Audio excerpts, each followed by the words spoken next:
I'm Robert D. Nueske. My dad was known as R.C. Nueske.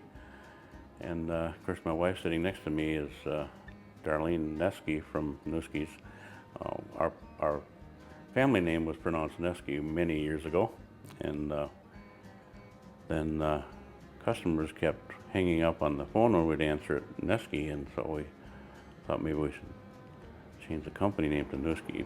I'm Tanya Nueske. I'm Applewood Smoked since birth. We were founded in 1933 by my grandfather. He passed away when I was 3 years old, and then my dad and uncle took over the company. We had that plant attached to our house until we built the retail store about a mile and a half up the road on a major highway, and that was in 1979, 1980. And so we opened our company store up there, and then a meat plant attached to it, and then we added on in 2006. The recipes coming from my great-grandparents way back in the 1800s were brought to this country, and those are the recipes that we still stick with. Smoke the same way, real applewood, 24 hours under the glowing embers of applewood is what brings the flavor. Well, I remember a time when my father was teaching me how to wait on retail customers. We had a garage at the plant that we used to drive the trucks in, load the trucks up, and after they were all loaded, then the drivers would take these trucks up to the northern parts of Wisconsin, drive onto the resorts, and people could get in the little truck and sit down in a rainy day and order their meats, and then they go back to their cabins.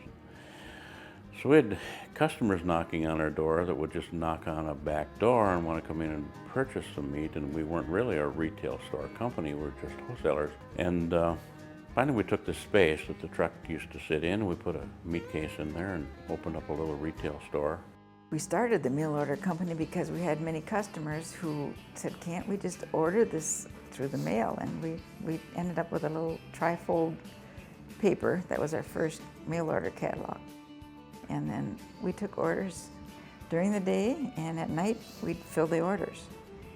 And so those couple months we worked pretty much around the clock, because take the orders during the day and fill them in the evening, and until midnight maybe, and get a few hours of sleep and go back to work again.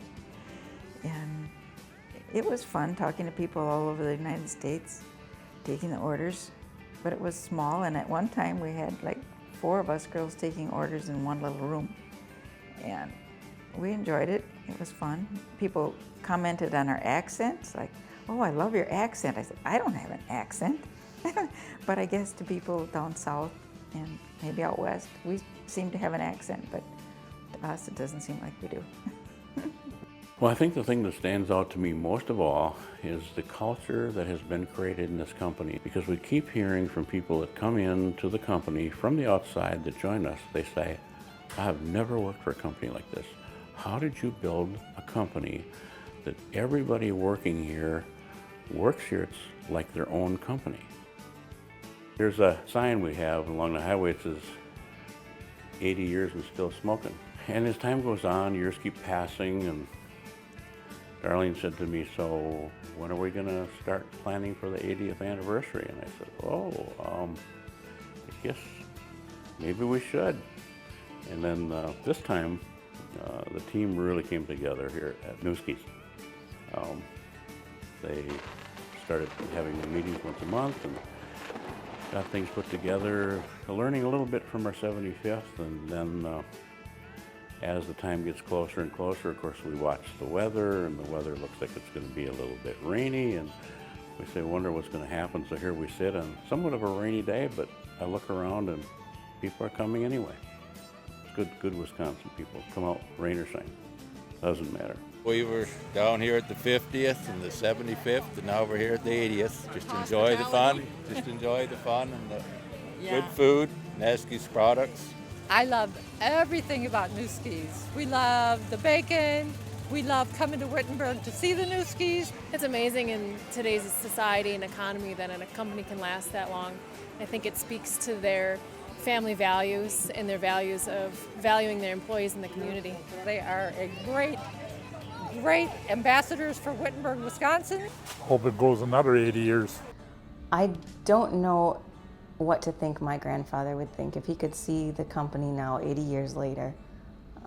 I think he would be truly amazed at how his recipes and what he's done, or what he had taught my family, my father, and everyone in the company, that it would ever get to the level that it's at. I do remember him many times saying, if you're going to do it right, or don't even do it.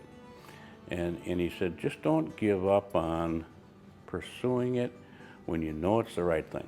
He said, sometimes you're going to run into people that will just say, it's good enough, it's good enough. He said, don't accept that unless you think it's good enough. A family business has a lot of dynamics to it, and I am proud to say that I am still here, and my father and I and family can all sit around a table together and share many laughs. Over the years there's been wins and losses, and it's very fun to work with your family, and the rest of our people are like family to me. I'm Nathan, the youngest of the family, the third generation, and now there's the fourth generation as well. Introducing Connor Satterfield, the fourth generation. I can't fathom 80 years, that's a long time. Would it have been in my imagination it would have evolved to this? I guess I would say no, I wouldn't have imagined that. The bacon boom has been a wonderful thing. We've been selling bacon for years. We always knew it was the greatest thing ever. Everything is better with bacon. So it's been a great time for us to be in business. Since 1933 and the Great Depression, everyone has loved quality, high-end food. Thank goodness.